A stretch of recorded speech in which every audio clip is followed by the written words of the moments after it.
everyone! Welcome back to our channel, and in this video, kung mapapansin nyo, wala po si Chumm. Yes, dahil we're living in two different countries, two different time zones, so low to na po siya. So please bear with me as I will answer questions that we assumed people would ask us. Yes, inassume po namin na may magtatanong talaga nito mga questions na to on how we prepared for our wedding in the Philippines. So, if you want to see today's video, just please keep on watching.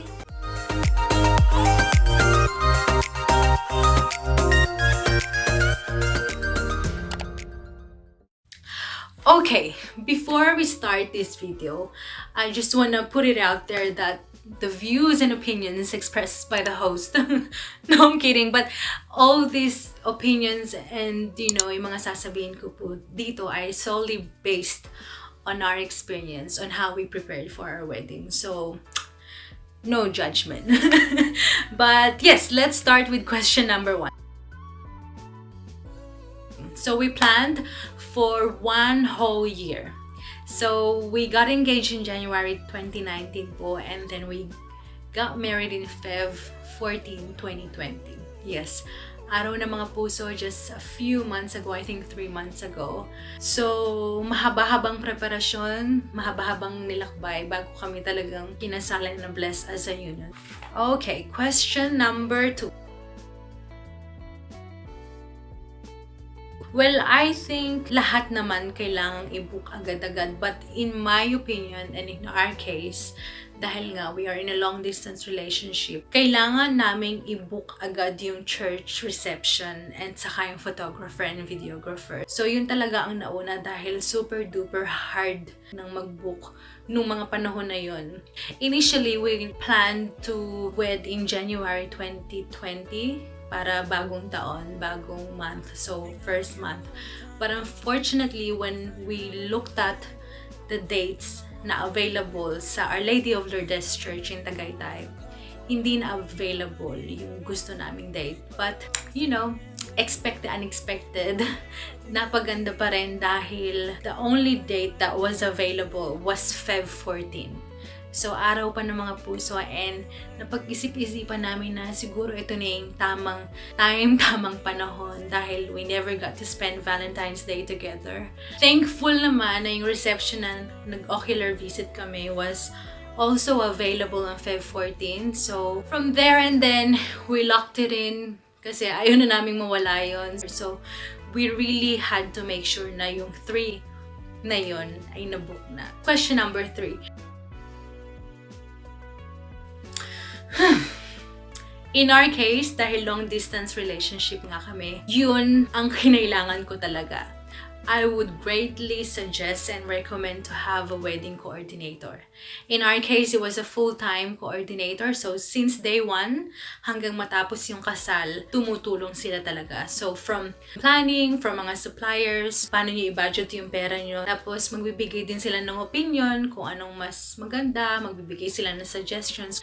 Sila na ang mag-handle nito, sila na ang kakausap sa other suppliers on the day. So, you don't have to deal with that. All you have to do on the day is just to relax, take it easy, breathe in, breathe out, para paglakad mo is, pretty. So yes, I would greatly recommend to have a wedding coordinator if swak pa dun sa budget nyo. Yun ang importante. If kaya naman na magkaroon ng wedding coordinator, why not, diba? But if limited ang budget, I guess it's okay too. Just as long as you have friends or your family who's willing to help you coordinate everything. Next question. Super dami ng kailangan, especially on my side. Dahil unang-una, I'm not a Filipino citizen. Kaya daming kinailangan ng documents. Kailangan ko ng certificate of no impediment para katunayang hindi ko kasal dito sa Australia. So, kailangan ko na thank you ulit sa wedding coordinator namin dahil they really helped us kung paano mapabilis At saka sila na din yung nag-asikaso ng C&I ko, which is yung Certificate of No Impediment. So, binigay nila sa akin yung fill up na form, and yes, sinend ko sa kanila, sila na ang nag-lodge. Kinailangan lang ng authorization letter para pagdating nila dun sa embassy ng Australia sa Pilipinas, pwede sila mag-lodge on my behalf. And the other documents, I will list it here. And there was also one documents na kailangan kong i-rush. Yun ay yung confirmation ko. Dahil, just a story, akala ko yung communion nyo ng grade 3 is yun yung confirmation nyo. So, from January up until September, buong akala ko confirm na ako. Nung nalaman ko noong September na hindi ako confirmed, nag-rush si ate. So, naghanap ng church kung saan pwedeng magpakumpil, naghanap ng ninong, ninang, ganyan, etc. Kasi yun ang kailangan at importanteng document sa church. And so, I had to rush that. It was super duper hectic, but thank God, sabi ko nga, everything happens for a reason. Natapos ko din just before na umalis ako papuntang Pinas. So, you have to make sure, ask your parents kung nakumpilang ba talaga kayo. Dahil kung hindi, you have to do it. You really have to do it because otherwise, hindi nila i-accept. Next question. This is really up to you. Or in our case, I really wanted to have a band, a live band. Dahil iba yung jam. You know, iba yung jam kapag may live band. And I remember, nagtatalo pa kami ng mga siblings namin dito because they really wanted to have a DJ. But in our case, si Chumm at ako nagkasundo na to have a live band. And thank God, tama na naman yung pagpili namin ng live band dahil it was super duper worth it.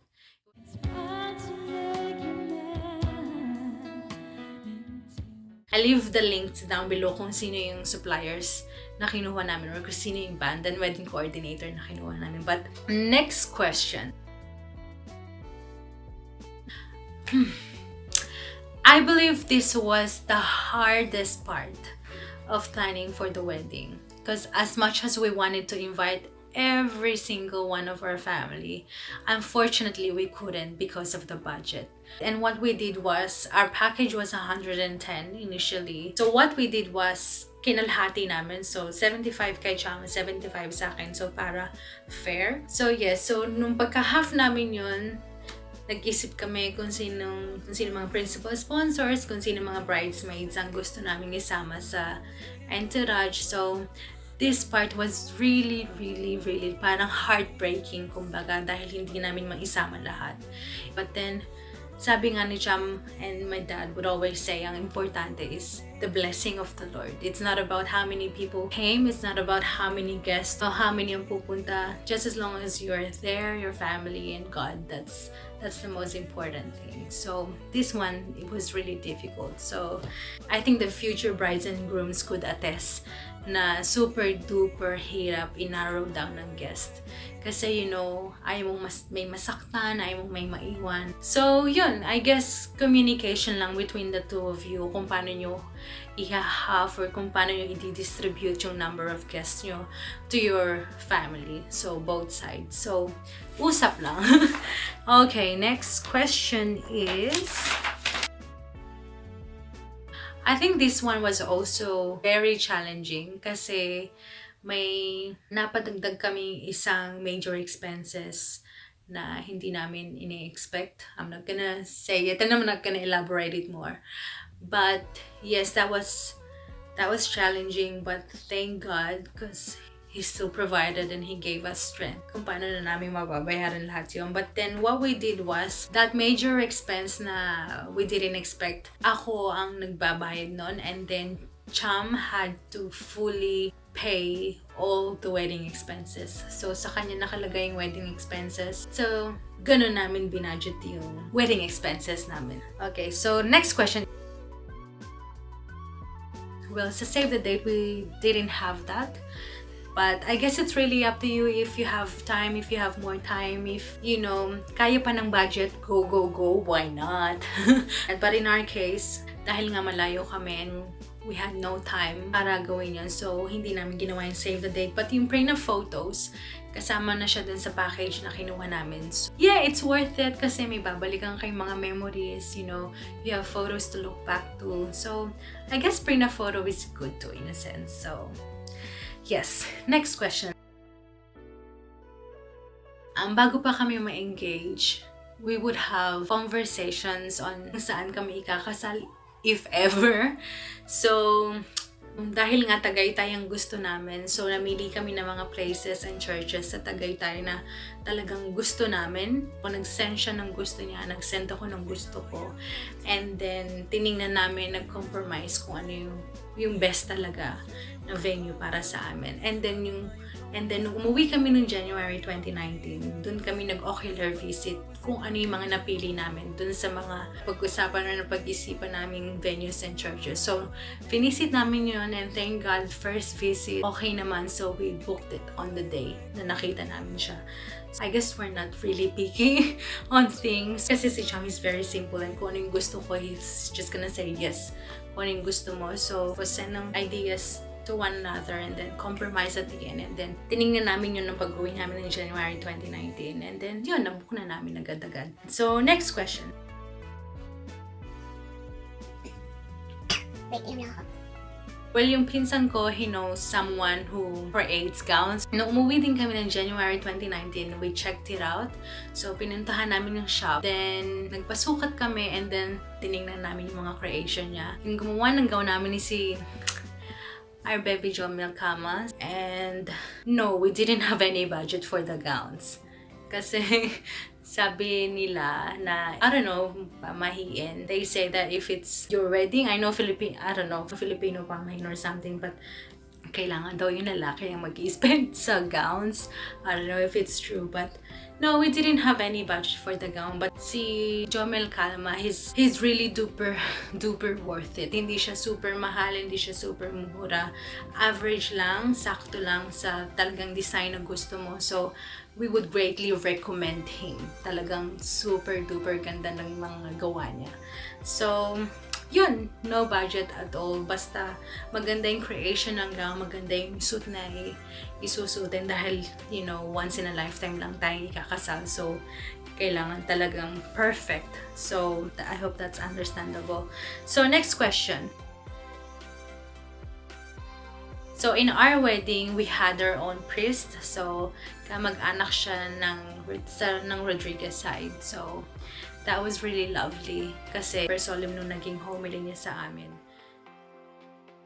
Kaya sana, anuman, gaano man kayo kabisi, maglalaan pa rin ng panahon, oras para sa isa't isa. Mag-date kayo palagi, kumain kayo palagi, manood kayo ng sine palagi, magsimba kayo palagi. And that made it even more special. What's the process? Sinabi lang namin sa simbahan na pwede po ba kaming gumamit ng sarili naming priest, and then if they agreed, hihingin lang nila yung code nung priest na magbe-bless sa inyo. So, yun ang process. I don't know, it may be different to other churches, but in Our Lady of Lourdes Church sa Tagaytay, ganun yung process. Next question. I think in this case, kapag tight ang budget nyo, you wouldn't really splurge on anything. So, kailangan yung talagang i-budget ng masinsinan ang every aspects of the wedding. But it's best to splurge on, number one is food. Kasi, you know, you want everyone, you want your family to be full. And let's be honest, yun yung talagang unang tinitingnan ng mga guests, diba? Yun yung talagang unang critics kung masarap ba talaga ang pagkain. And thank God, in Farm Hills Garden, the food was amazing. Talagang super duper delicious. It was worth every penny. And the next one is your wedding gowns and suits, of course, kasi you would only get married once in a lifetime, diba? And I think videographer and photographer, kasi diba, it's a memory of a lifetime, diba? You wanna have good photos, have good videos, malulok back mo, you know, when you're 50 years old or when you're 60 years older or kung may apo ka na, whatever. So, I think it's best to splurge on videographer and photographer in my case. So, yes, I think yun lang yung 3, I must say, na I could splurge on. I don't know in Chumm's opinion, kung meron pa ba siyang i-splurge on something o baka mamaya mobile bar or drink, whatever. But in my opinion, those 4 aspects are important to splurge on. Next one is, okay, so one, how did you find your suppliers? Una-una, when we had our wedding coordinator, they already sent us some ideas or some of the suppliers that they're connected with or that they know of. So, tinignan namin yun, and then what we would do is to look at other pages na nakalink dun sa wedding coordinator namin. So, they have a page, they have a Facebook page na naglalagay sila ng mga suppliers na ginawa ng mga recent brides and grooms. So, tinignan namin yung isa-isa, and then we break down the budget kung kaya ba. So, how did you contact them? So, we just contacted them on Facebook, message lang, ganon. And how can you make sure they are trustworthy? Well, in my case, ang bilis kong magtiwala sa tao. So, super duper bait naman nila kasi after you talk to them, they're really nice to talk to, by the way. After ng conversation nyo, they would quickly send a contract nung napag-usapan nyo. Pag may questions ka naman, lagi naman silang nasagot. Hindi naman yun sila na kapag nakuha na yung pera, ganito, ganyan, hindi na sila nasagot. So, definitely not. I fully trusted them, especially yung reviews. Yung reviews nila on Facebook, on their Facebook page is very important. So, dun ko tinitingnan kung talagang trustworthy sila. Because you know, may nababalitaan tayo, may tumatakbo, ganito, ganyan. So, yeah, reviews. I focused on reviews. Next question.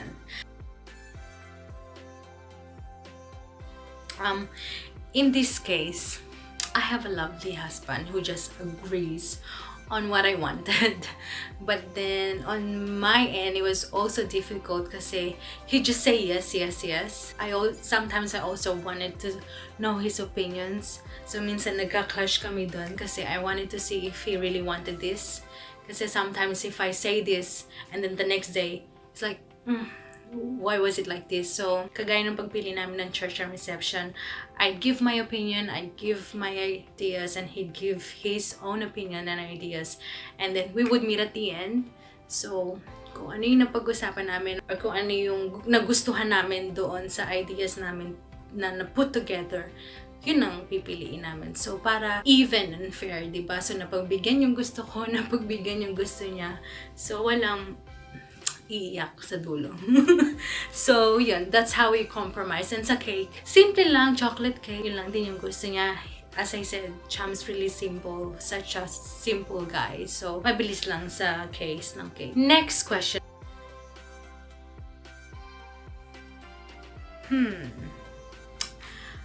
I think the other challenging part was, I think first thing is the documents. Kung paano namin ipoproduce yun. Kasi nga, diba, as I said, may mga nahuli akong documents. Hindi na ipasa agad o na hindi nagawa agad. So that was challenging. The second one was transferring of money kasi nga we're living in 2 different countries and obviously 2 different rates.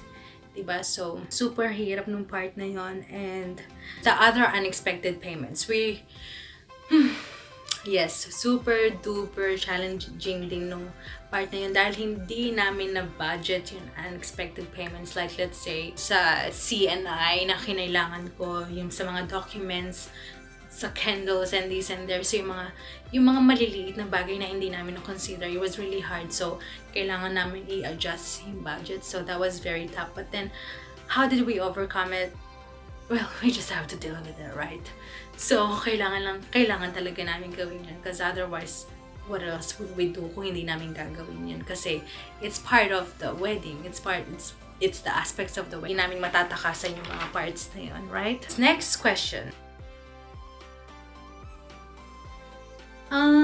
Let's be honest, yes, it was really hard because they would have opinions na you also wanted to consider what they wanted, but then at the end of the day, you two, kayong mag-partner, you really have to talk it out. So you have to communicate to each other kung ano ba talaga yung kailangan kasi nga, di ba, may budget na sinusunod. So at the end of the day, it's your wedding. It's not that we're not saying na hindi ka makikinig sa parents mo or hindi mo susundin yung opinion nila.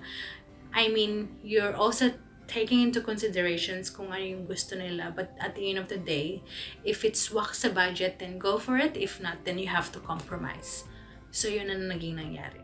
Next question.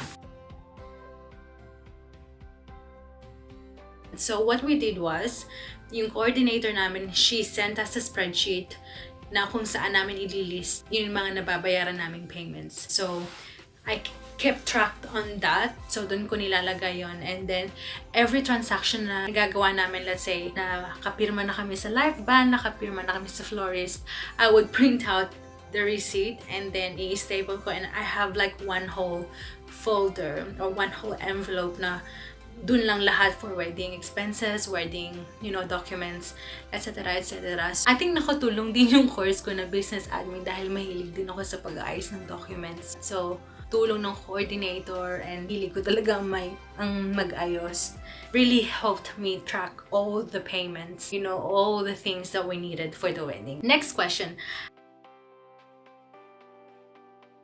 I would say was really stress-free. Kasi nga, she and the team really helped us kung ano pa yung mga kailangan namin.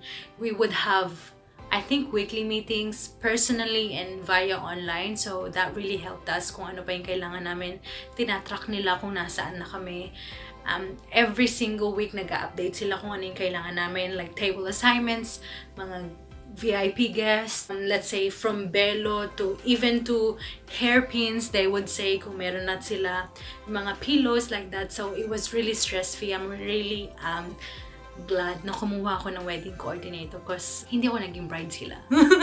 So yes, it really helped me a lot, especially weeks before. So nakaka-spend ako ng more time with our ninangs who flew all the way from different countries. So next question. So, for our guest, we did it ourselves. And may tita ako na tumulong asikasuhin yung souvenirs. So, for our guest souvenirs, we had a jar and sa loob nun may kisses. So, it's like hug and kisses from the new Mr. and Mrs. So, we did it ourselves. So, yung jar na yon, I bought it here sa Australia and then pinaship ko to the Philippines. And doon na lang namin ginawa. Doon na lang namin pinagtulong-tulungan. And yung souvenir namin sa ninongs, I also bought it here and then pinadala ko sa isang package to the Philippines. And doon na lang din namin inayos. And kung nasa budget kayo, you can do it yourself. There's nothing wrong with that, right? So, next question. So, Our Lady of Lourdes Church sa Tagaytay is 20,000 pesos. And that's not including the choir, yung pag-set up ng church. So, walang mga florist doon. So, hindi pa kasama doon yung ostra, yung host. Hindi kasama doon yung babasahin ng mga guests. Ang inclusion doon is the marriage contract, of course. Yes, and hindi siya fully aircon. Yes, that's the fee of Our Lady of Lourdes. Next question is, in our case, we opted for the buffet kasi we felt like if it was per plate, parang masasayang kung hindi pumunta yung guest na inimbitahan namin. So, we preferred to have a buffet kasi pwede sila magpabalik-balik kasi nga we really wanted the guests to be full and happy and walang magugutom sa buong araw ng wedding at sa buong araw ng celebration. So we really opted for the buffet para lusog, busog-lusog. Next question. So our gift to our entourage was for the bridesmaids, for my beautiful bridesmaids, I paid for their own infinity dress. So, yun na yung naging gift nila. And then, sa mga guys, we bought them the tie na para pare-pareho dun sa mga pare-pareho sa mga bridesmaids. So, yun yung naging gift namin sa mga entourage namin and bridesmaids. It really depends on you, but I think nowadays, yung mga kinakasal, they're opting for monetary. Kasi in our case, imagine if we, kung may dala kaming ganito, hindi namin madadala pa ibang bansa. So we really wanted to have a monetary para din sa future namin, sa pag-build ng future namin. And we were really blessed that our principal sponsors and, our guests were really generous. So thank you so much to them for the amazing gift. And next question.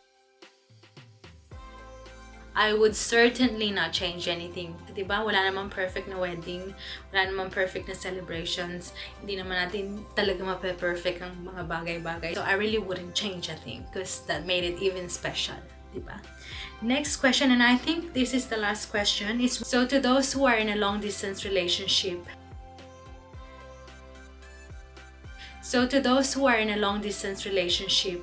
kagaya namin who took their wedding, out of the country, in our case, in the Philippines, is one, you really have to think about the budget kasi it's gonna be super duper expensive, I know. And the next priority is your guest. You really have to narrow it down kasi as much as we wanted to have everyone, kung hindi naman kaya ng budget, we really have to apologize to those, people, to our other families na hindi makakapunta. I would greatly suggest to have a wedding coordinator para hindi kayo maging bridezilla, para hindi kayo ma-stress sa araw ng kasal nyo.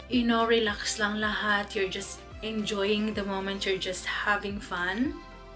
And last one is just enjoy the process. Kasi when we were planning for the wedding, I was like really, what do I do? But then at the end of the wedding, after ng kasal nyo, you'll miss every single moment of planning. Parang mamimiss nyo lahat, mamimiss nyo ang pagtawag ng suppliers, mamimiss nyo ang, pag-handle ng mga problems, pag-deal with problems. So, take it easy, enjoy the process. I know it's gonna be a long process, but enjoy. Yun ang importante, just enjoy. It's gonna be worth it at the end, and it's gonna be a memorable one. So, yes, that's it. I really enjoyed answering these questions, and I hope our future brides and grooms na magpapakasal soon is may natutunan kahit pa paano, even if I did it myself, and even if you heard my own opinions and views on how we prepared for our wedding. So thank you so much for tuning in. Thank you so much for watching this vlog.